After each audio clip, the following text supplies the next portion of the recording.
Hi, Anissa Coy here with Firehouse Education and this week's Ask Anissa video column.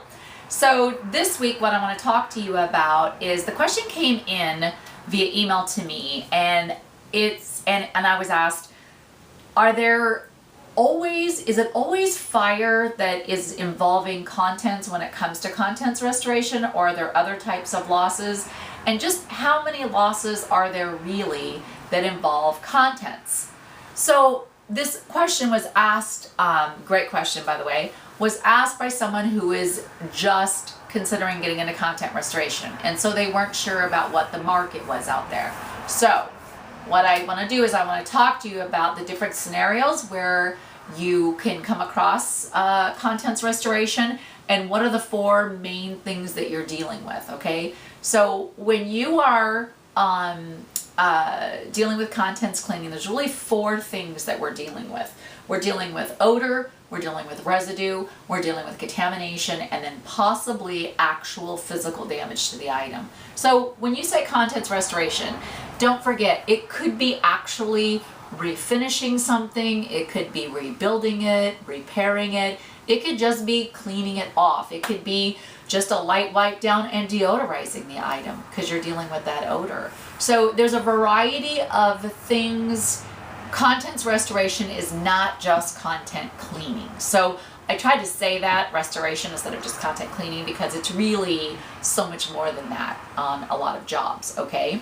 So there are several different types of losses that you may encounter contents restoration, not just fire. So of course, the biggest one is fire.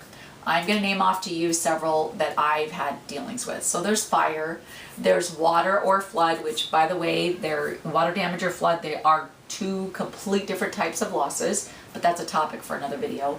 And then there's mold, there's sewer, there's trauma scene loss or forensic cleaning loss, there is wind and smoke. Fire and smoke are different, and then there's vandalism. So I have dealt with all of these different types of scenarios when it comes to contents. Some of them, most of the contents wind up getting destroyed when you're dealing with a sewer loss, okay? There's just, unless it's a hard, glass or metal item that you can completely disinfect, if it's wood, that sort of thing, most of the time it's gone, or fabric. So there's a lot of different types of losses that you can encounter contents restoration services that will be needed. There is a tremendous profit margin involved in contents restoration, and there's a tremendous need for good qualified contractors out there to do this work. So to answer your question, there's lots of scenarios where you can get into contents restoration, and yes, there is a big need all over the country for restoration contractors to get into the content side of things where they're properly trained, properly set up with the systems, and are able to help people in a great time of need. So I hope that answered your question. Oh, and I wanted to share with you, we do have some new trainings coming out this here in just a little bit. So I want to encourage you to be subscribed to our blog at firehouseeducation.com so you can be one of the first notified.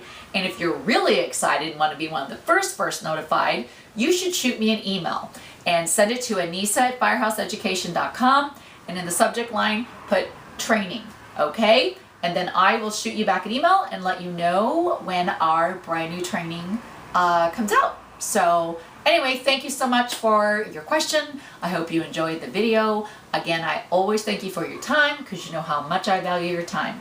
So on that note, will let you go, and I'll see you on the next video.